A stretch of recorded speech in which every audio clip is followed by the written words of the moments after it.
Have you heard of this writer, Mark Manson? He wrote some interesting books. I used to read a lot of his stuff. Really? When did you start reading him? So I started reading him in high school. High school? Holy shit. That's before he even becoming good. Back in the days, I think he was only famous for one book and one book only.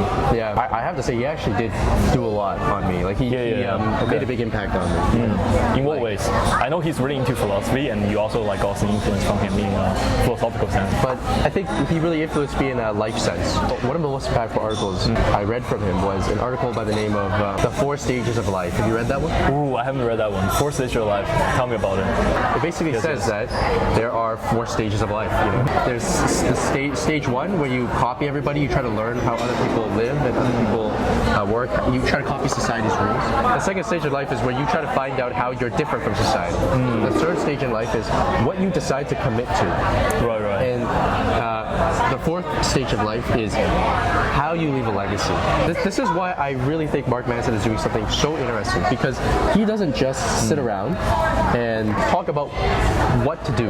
He talks about what happens when you do it, what it looks like when you do it, what it looks like when you don't do it, what it looks like when you make a mistake. I think he also focuses on like action instead of theorizing. Exactly.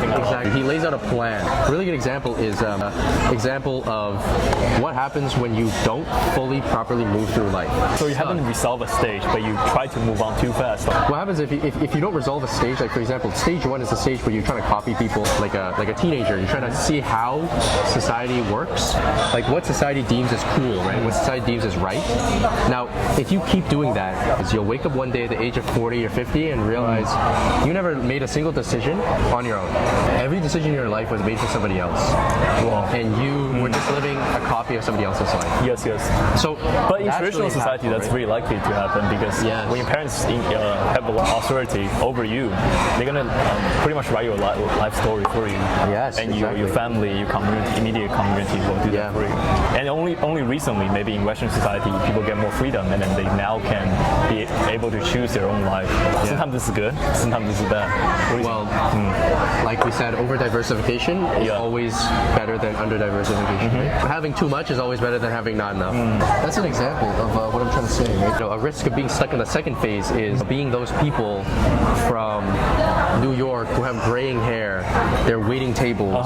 They're being bartenders, but they're aspiring actors. Right? Oh yeah, those. Like you're 45 years old and you're still an aspiring. You're always like rejecting society, and you don't really commit to anything in your life. You end up living an empty life as well. Exactly. Exactly. No, that's so true. Like that's one of the things. That's a real danger as well. I can see some of these people in Toronto. That's for sure. I can see some of these people in Yes Theory, for example. You know, these people are on a constant mission of finding themselves. They're in the Peter Pan syndrome. They're always looking inwards and finding themselves, but they're never finding anything. How do you move from second stage to the third? So by understanding and accepting that life is not infinite, and that life will end one day, and you have to pick and choose something to dedicate the rest of your life to with the limited amount of time you have left. There are many paths in life, right? You can only pick one of them. And you have to be okay with missing out on the missed opportunities. Yeah. Because you need to be okay with the consequences of your choice. But do you think like young people today are equipped to maybe equipped to make that decision? No, absolutely not. What do you think we can do better?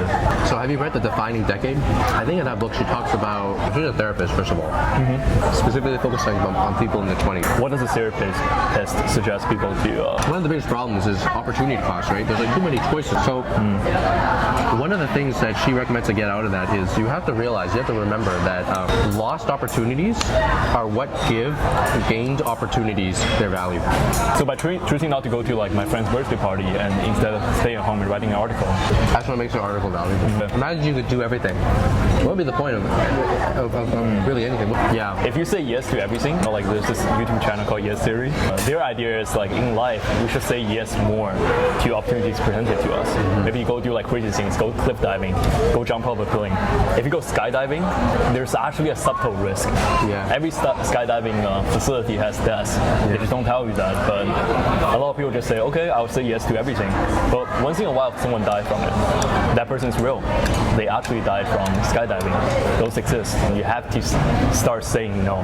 To me, like in my life at least, I find saying no giving me more lifestyle benefits than actually saying yes to things, because it ends up making me more focused and then make me live my own life instead of just hyper responding and reacting to everyone else's advice and I totally agree. event. The first part of your life, you're trying to copy people, you're trying to see what's good.